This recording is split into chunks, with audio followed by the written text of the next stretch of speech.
Hi, everyone. My name is J.R. Cordray, and I'm on InMobi's marketing team here in San Francisco. We're very excited about our webinar today and wanted to thank you all for joining us. Before we get started today, I wanted to share a few housekeeping notes with everyone. In terms of duration, we expect our webinar today to last around 30 to 40 minutes. At the end of the webinar, we've left a bit of time to answer questions from the audience. You can ask your questions at any time during the webinar by clicking the Q&A button on the BlueJeans Events dashboard. We also want to make this webinar as interactive as possible, so you'll see a few live polls throughout the webinar. Those will appear as a notification in the right-hand side of your webinar dashboard. All right, let's get started. So without further ado, I wanted to introduce our two speakers today. First, we have Rajiv Bhatt, Senior Vice President of Data Sciences and Marketplace at InMobi, and Matt McLaughlin, Chief Operating Officer at DoubleVerify. Rajiv, why don't you go ahead and tell the audience about yourself, and then Matt, you can go ahead and do the same. Thanks, JR, and thanks, Matt, for joining us. Just extremely excited about this webinar. For those of you not familiar with InMobi, InMobi is one of the largest mobile advertising networks in the world. We operate both an exchange and a network. We reach out to about over 1.5 billion devices every month.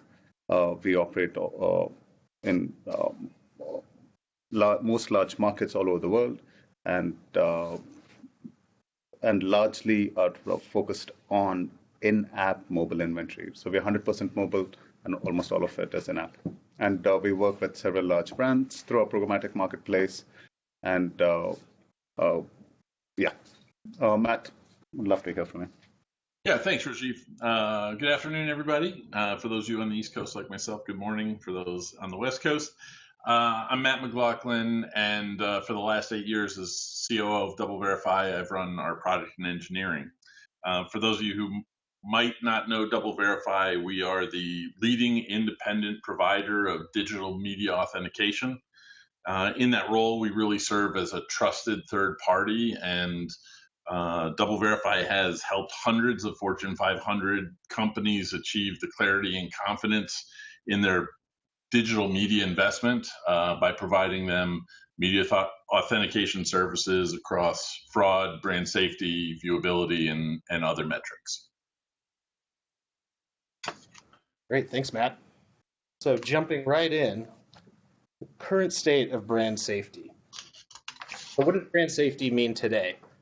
TAG defines it as the controls that companies in the digital advertising supply chain employ to protect brands against negative impacts to the brand's consumer reputation associated with specific types of content and/or related loss of return on investment.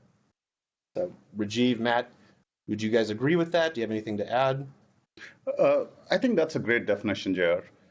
And I would actually even break it down further. I would say there are two components to it. There is one component which is everything to do about an advertiser's ads appearing in completely unsafe territory, like against content which might be objectionable by all standards.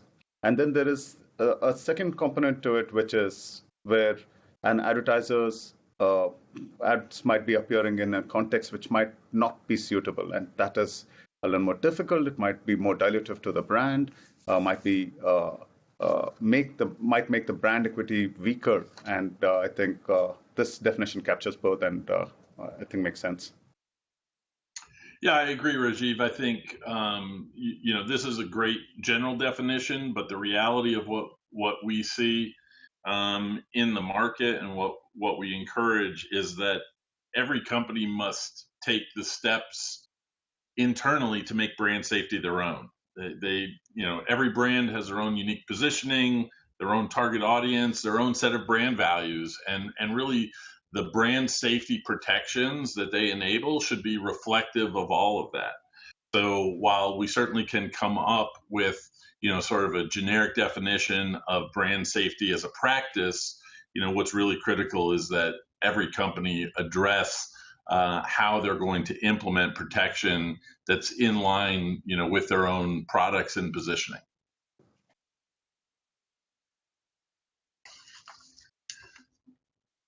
I think here, what you see is brand safety can absolutely have a bottom line impact. There's a 2017 report that says 85% of brand marketers are making a priority the improvement of their brand safety positioning in digital media.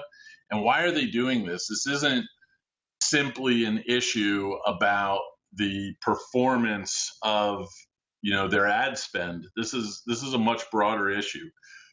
Companies spend substantially on ensuring that consumers have a positive experience across all their interactions with the brand. They spend it on products and packaging. They spend it on service and support, and they spend it on even potentially the causes or charities that they sponsor.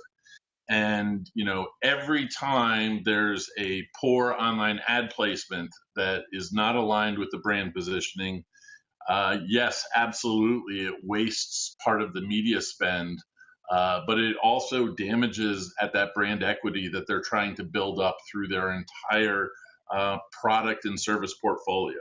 And this is really why we see, and why that study shows that 6 out of 7 brand marketers have prioritized the improvement of brand safety in their digital ad spend.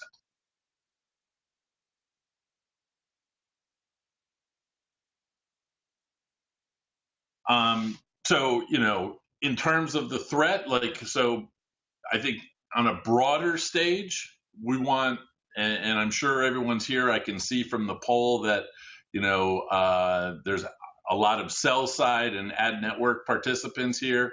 So it's great to see that everybody's bought in, right? Because the statistics that we see here are that the threat of brand safety presents a threat to digital ad budgets. So whether you're a content creating publisher, whether you're an ad delivery platform, whether you're a media buying agency, all of these participants in the digital ecosystem are, tied to the performance of digital ad budgets, and why every participant in the digital ecosystem has to pay attention to and help facilitate effective brand safety protection. So it's great to see that we have so many participants here that are outside of the brand positioning and looking to improve brand safety across the ecosystem. Thanks, Matt. I think couldn't agree with you more that brand safety has become like the dominant priority for almost everybody, both on the advertiser side and on the supply side. Here, what I have is a couple of examples of what brand safety issues could look like. The screen on the left is it's on a slightly on a more humorous note, describes content on anadophobia, which is just the fear of being watched by a duck, which I'm sure a significant portion of the population suffers from. And you have the brand there, which unfortunately happens to have a duck as representative, as a mascot. And you see the position is not right? On a less funny note, on the right, you see a more real-life situation. There you have American Airlines. They're trying to promote one of their packages to Spain, and the unfortunate placement is right next to an article about aviation disasters. It's not the kind of association that you want your audience to make, especially when you're trying to promote a premium package. Yeah, and I think these examples, Rajiv, show perfectly, the fact that brand safety is not a yes/no decision. There are plenty of advertisers that would be perfectly willing to appear in these environments, but for these specific advertisers, the placement simply does not make sense. So, when we talk about brand safety being, something that must be customized for every company, this just illustrates that fact very, very well. Great. Now let's talk a little bit about brand safety for in-app environments specifically. So brand safety, very complex problem. How do you ensure that your brand's advertisements only run in brand safe environments? This is a fantastic question, JR. And the uh, the one point to appreciate is how in-app how the in-app advertising environment is different from that of desktop or mobile web. And from a technical point of view, I think the one big difference is in the lack of referrer URLs. So in the traditional desktop world, every time you saw a click coming from a questionable kind of source, you could always do a back crawl, go study the content, figure out where the ad was being placed, and you can evaluate whether it's the right kind of content for your brand, and then make decisions. But that referrer URL is in some cases missing in an in-app environment, so it just becomes it's a little it's different, and so the kind of solutions you need to do that are different. The kind of partners you need to work with to validate your in-app experience is different. So I think that's one of the biggest things. The other big thing that's different in in-app is that the in-app world is controlled in different ways as opposed to the web, which is a lot more democratic and a lot more free. The in-app world is dominated by the dynamics of the App Store, which is largely influenced by Google and Apple. And there are many other components to it, but I would highlight those two. Matt, would love to hear your thoughts on this too. Yeah, I absolutely think that it starts with an understanding, right? It starts with an understanding of those complexities and figuring out strategies to deal with those complexities and those differences that exist. JR, if you go to the next slide, I think it perfectly illustrates how there's a real difference in the environment beyond what Rajiv talked about, with certainly the App Store and the closed nature is one. But what we've also seen is that there can be real differences in content between the different environments. And so we took a look at some recent data and saw that, we took 4 categories and just saw how many impressions or what % of impressions were being flagged for this type of content in the mobile app environment versus the web environment. And, this is, we have 75 plus categories, so we just chose a few random ones that advertisers typically care about. But what you can see and how sort of this knowledge of the complexity and the content that appears can help formulate a media strategy is if perhaps there's a pharmaceutical brand that is especially concerned about any association with substance abuse. And it might be very useful information to understand that, and a single ad impression is over 10 times more likely to show up next to content related to substance abuse on the web than it is in a mobile app environment. And so, understanding these complexities and understanding these differences can help build an effective strategy for dealing with brand safety across the entire media spend, but particularly in the mobile app space. Absolutely, Matt. I think couldn't agree with you more. We already talked about the closed environment, and we talked about the App Store scrutiny and approvals. I would like to highlight 2 other considerations. The first being that in-app experiences tend to have different kinds of real estate. So the placements are not what you conventionally think. There are different kinds of placements like interstitials and in-app other in-game experiences. So that's one part. It's not just where your ad appears; it's how it appears. Is it visible? Is it showing up right? And things like that. And the last consideration is around content and functionality, where how the in-app allows for a rich range of interactions, and how users interact with your ads also matters, and just in terms of maintaining a consistent experience, making sure that it's smooth, it's not broken. You don't want a creative to show up which is preventing the user from doing what they want to do, and actually create a disruptive experience as opposed to a smoother one. I think all of these are important from a brand safety point of view.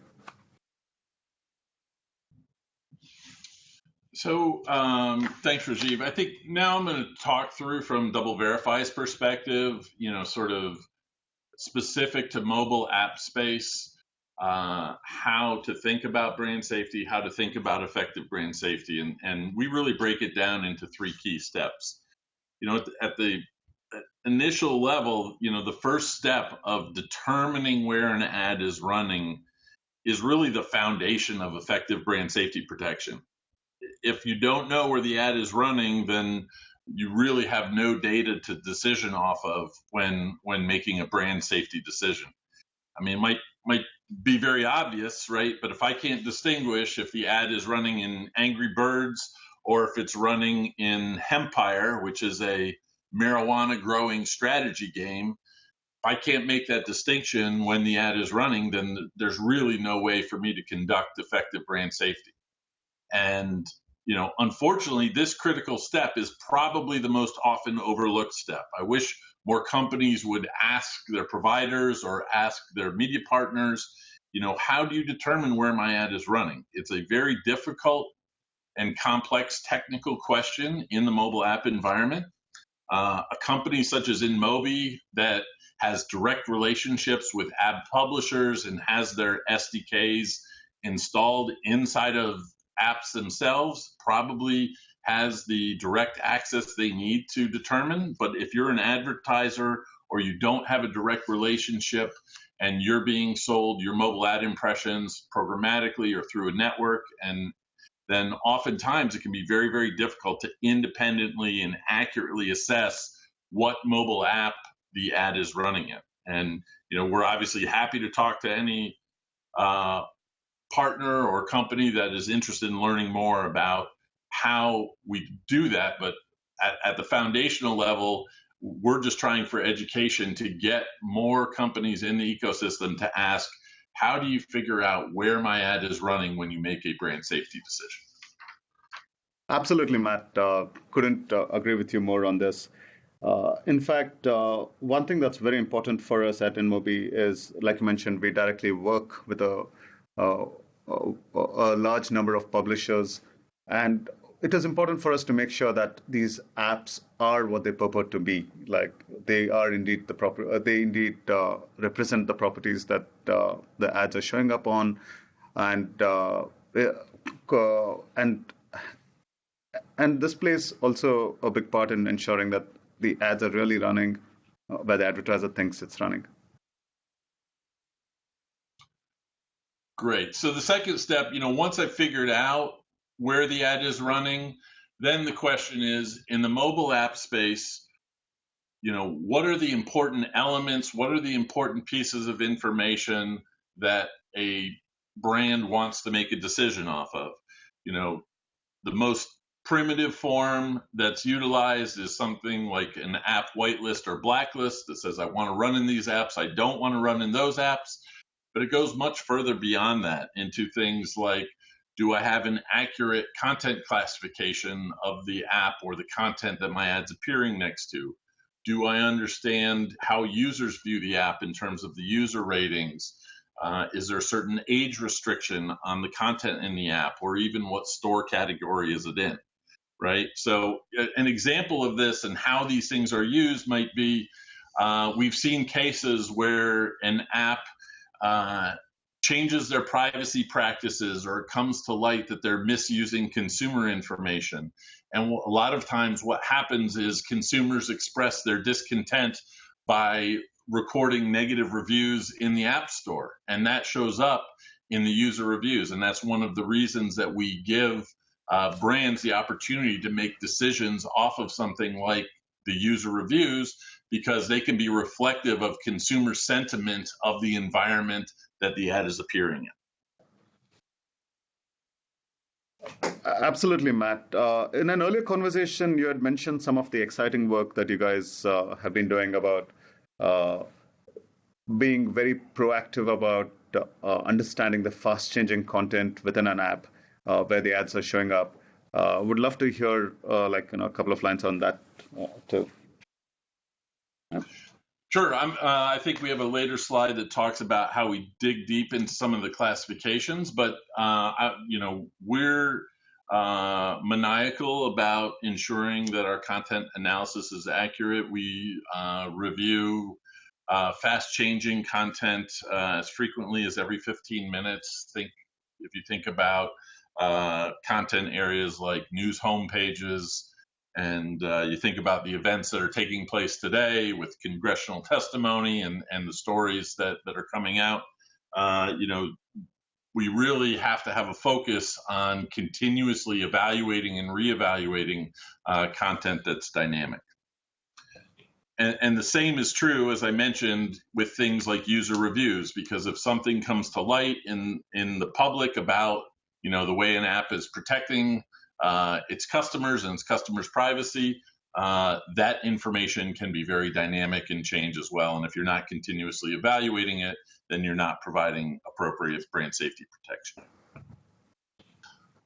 The final step is really about activation. So if I know where the ad is running, I have all the data points that I want about that environment. The question is, how do I activate brand safety protection? And really here, the bare minimum is to measure it and then hopefully conduct some remediation steps in order to not appear there again.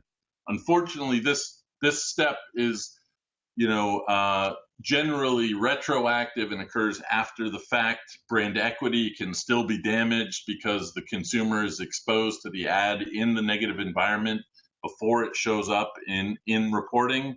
A press article can be written, and it actually can be quite operationally expensive to remediate brand safety incidents. What's much more effective?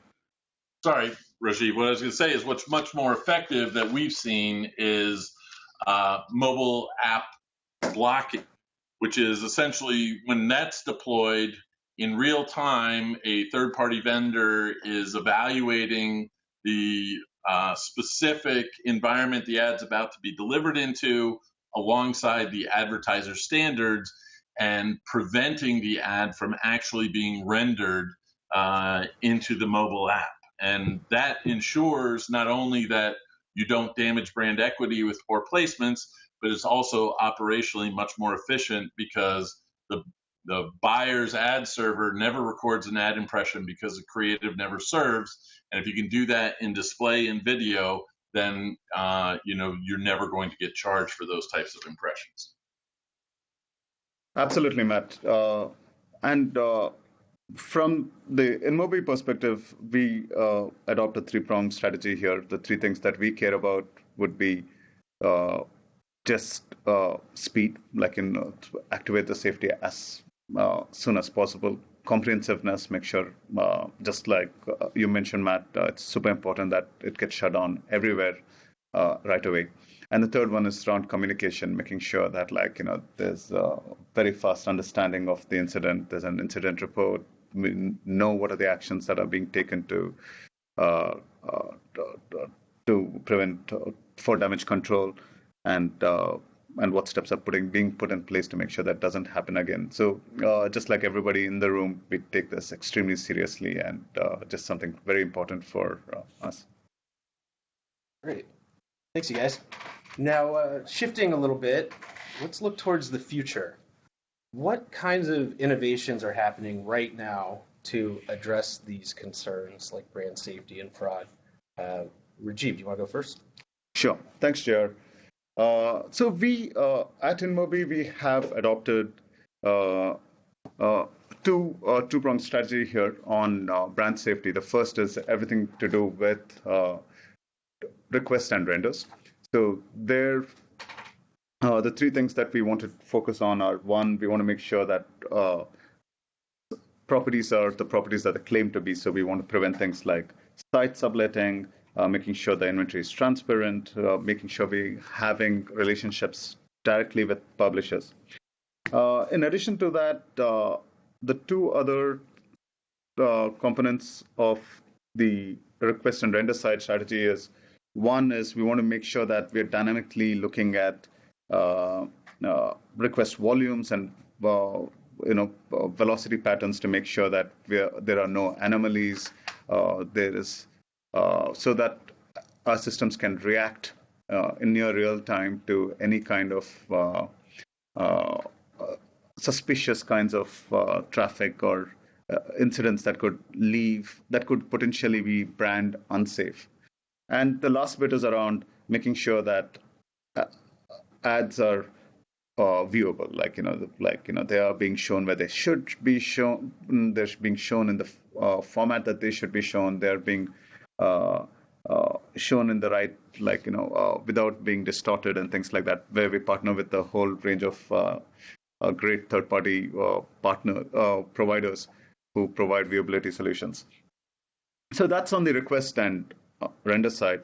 And then on the click side, similarly, we look at three things. One is just like on the request side, we very closely monitor click volumes, velocity patterns using machine learning algorithms to make sure, again, there is no spurious kind of traffic finding its way in.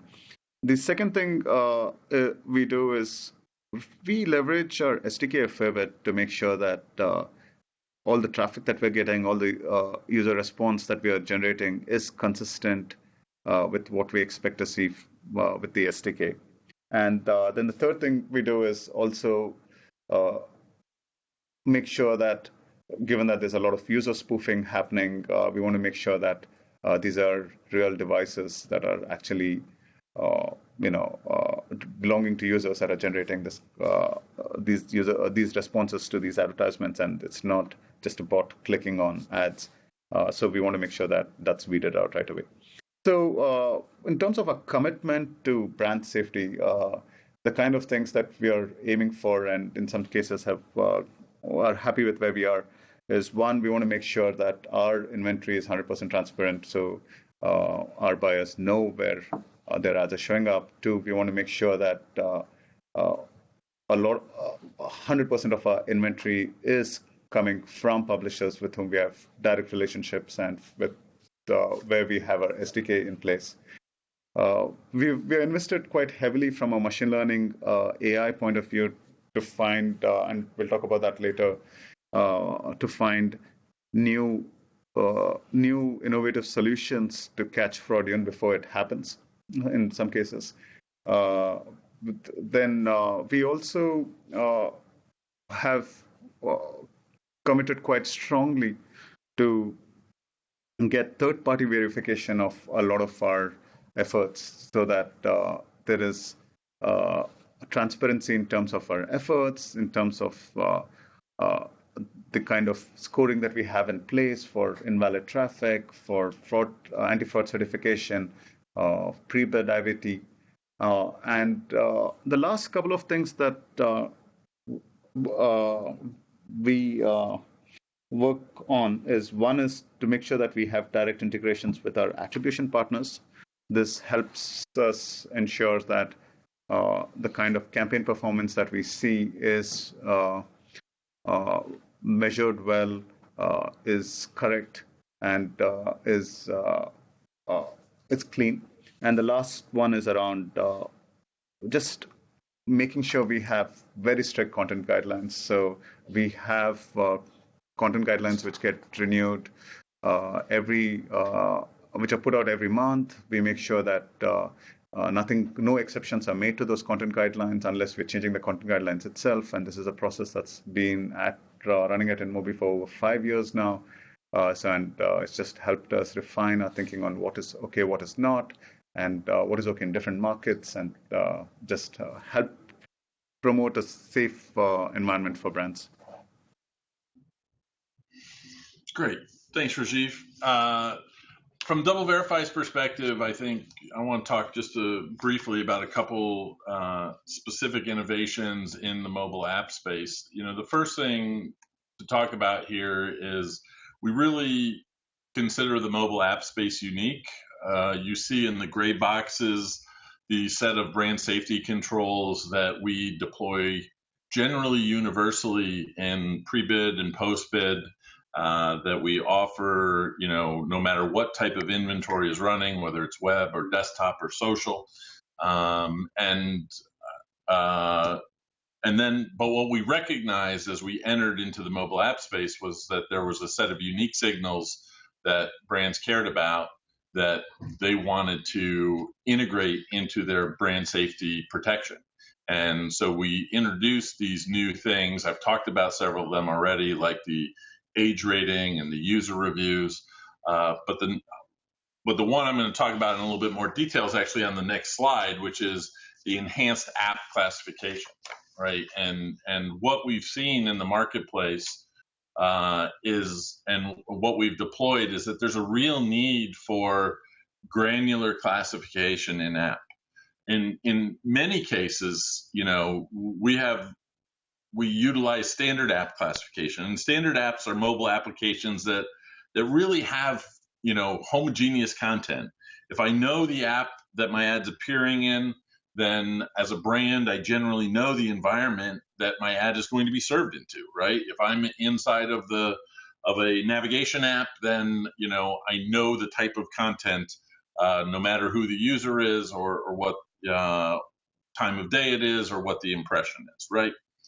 But what we identified was that there was a set of apps that have very dynamic and variable types of content.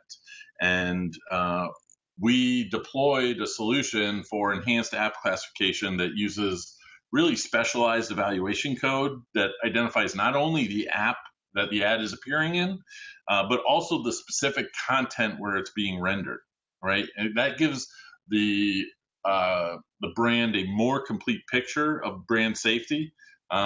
Great example that you see here is we commonly use this technique in news applications. News are some of the most broadly utilized mobile apps.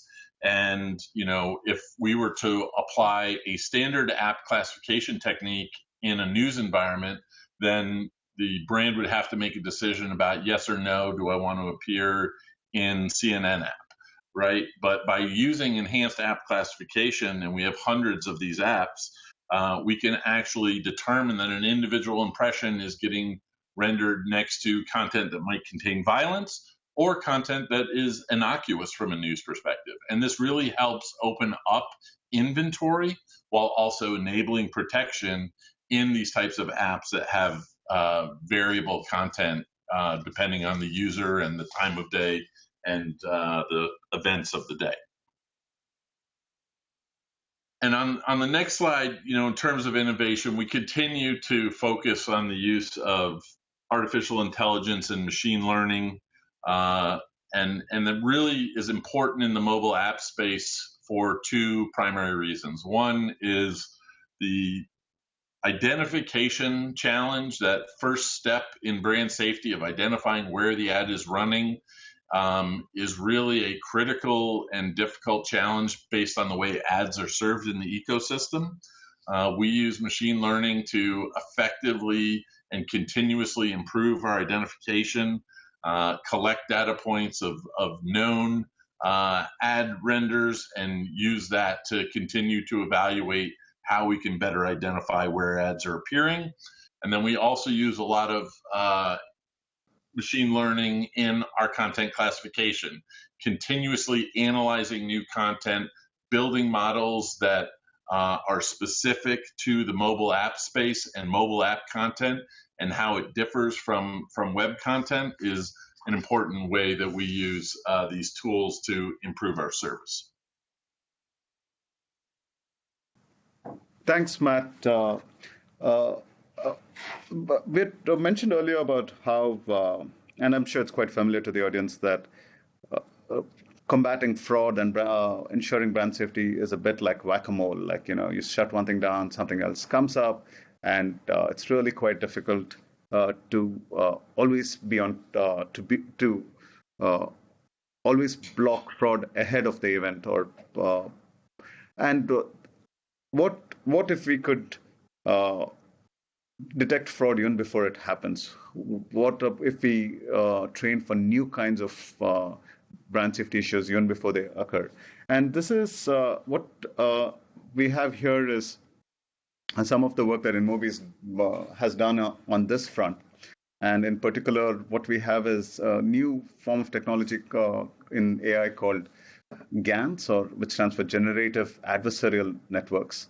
And the way to think about this is you have two competing AI agents fighting, right? There is one, the red, which is the bad guy, and then there's the good guy who's trying to detect fraud, and the red guy is trying to create fraud. And the way we have this system set up at InMobi is that the red guy tries to simulate fake traffic, and the blue guy tries to catch it. And the way it is, the reason it's important is this way, when we deploy the blue guy in production, he's already trained against all possible new kinds of, like, uh, uh, uh, unsavory traffic, and is able to uh, catch it. And what we have on the right is the actual performance. So lower score is better, and we have two instances here. And you see that at first the blue guy is winning, the red guy is losing, which is the bad guy is losing and the good guy is winning. But at some point, the red guy figures out a chink in the blue guy's armor and starts attacking the blue guy and starts winning against the blue guy. And then the blue guy comes back, and it's super exciting. You see when you see these systems work in real life, and we feel that systems like these will make a big difference in terms of improving brand safety for our advertisers, and making sure that they get the right ROI on the kind of money they spend. Great, that's exciting, Rajiv. Finally, this is the last slide before we move to the Q&A. I just want to, cover a few steps. It doesn't matter if you're just really starting out in brand safety. That effective brand safety protection is a continuous exercise.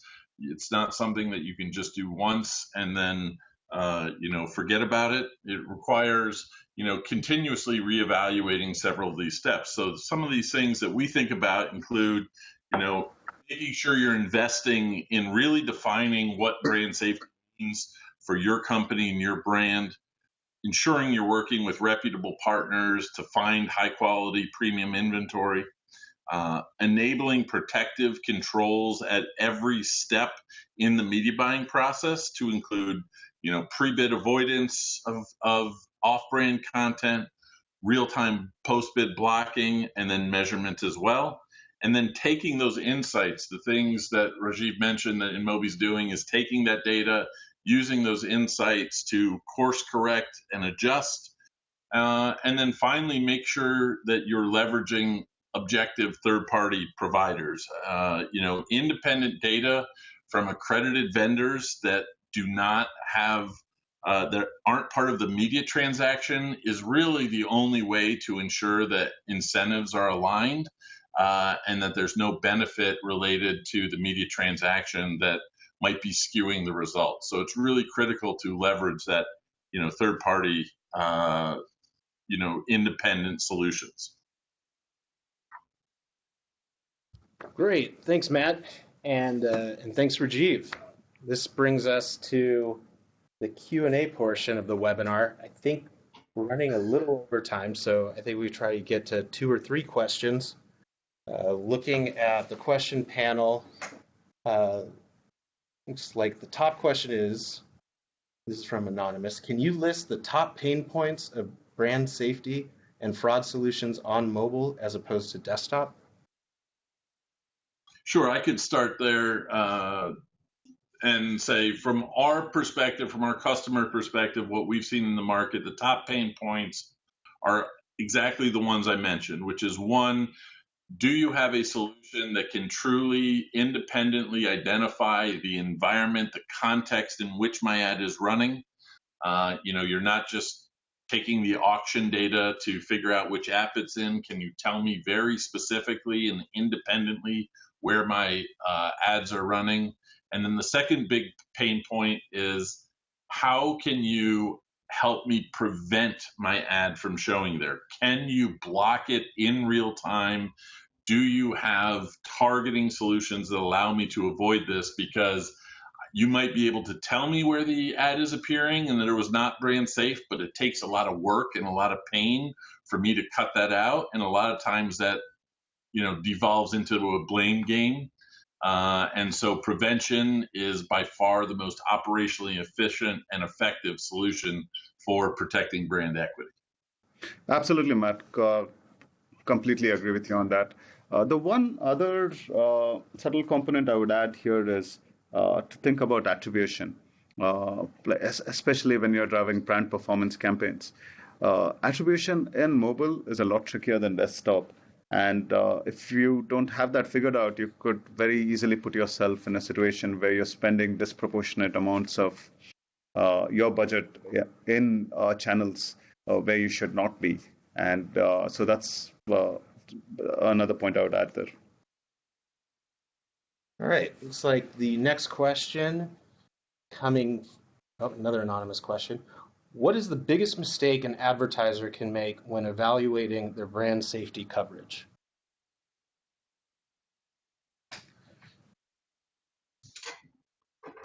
I could take that one, Matt, or at least I started on that. So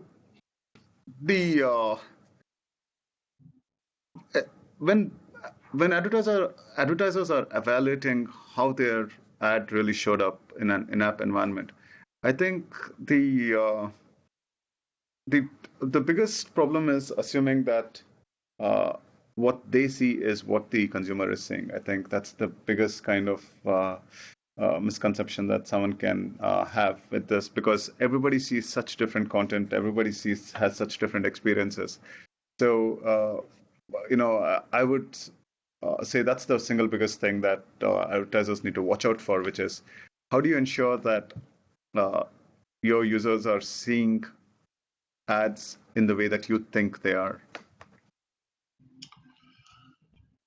Yeah, I totally agree. I think that's a big problem. I think the other challenge that we see is, sometimes there can be assumptions made about other assumptions being made about where the ad is running or how it's being displayed.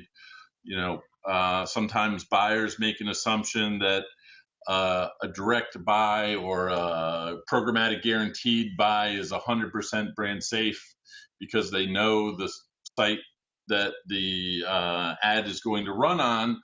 But a lot of times we'll see sites employ audience extension or other offsite buying that increases the brand safety risk or other techniques. So I think the mistake might be, certainly there should be contractual clauses and certainly there should be evaluation of partners, but you also need measurement and tools to help validate that whatever any supplier or platform is telling you about where and how your ads are appearing, it's actually validated, because it doesn't take many impressions to have a negative impact on brand equity, and measurement is really the best way to ensure that those things that are supposed to be happening contractually are continuing to happen throughout the buy. All right, I think we got time for one more question. All right, this one is, blocking was said to be operationally efficient for the brand, but what about the other stakeholders? Blocking causes a wasted impression for the exchange and the publisher attempting to show the ad. Why is pre-bid not pushed over blocking to be efficient for all stakeholders?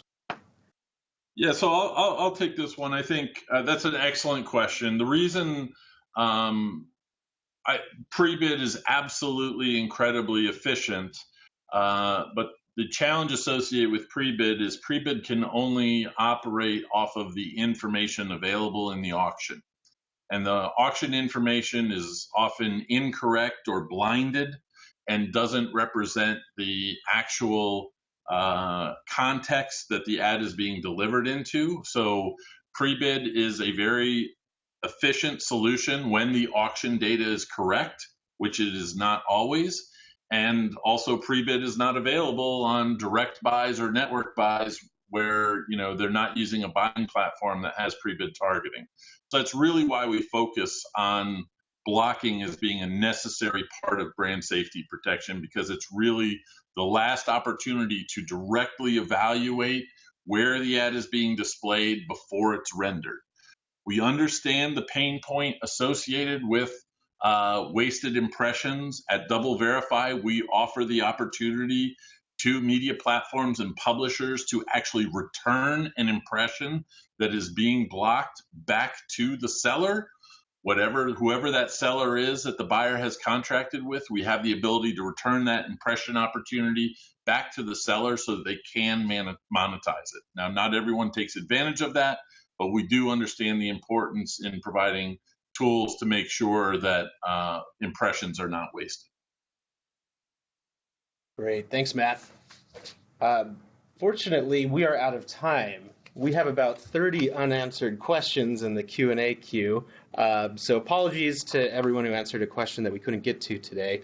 If you'd like to follow up with us after the webinar, you can email me. I'm jr@inmobi.com.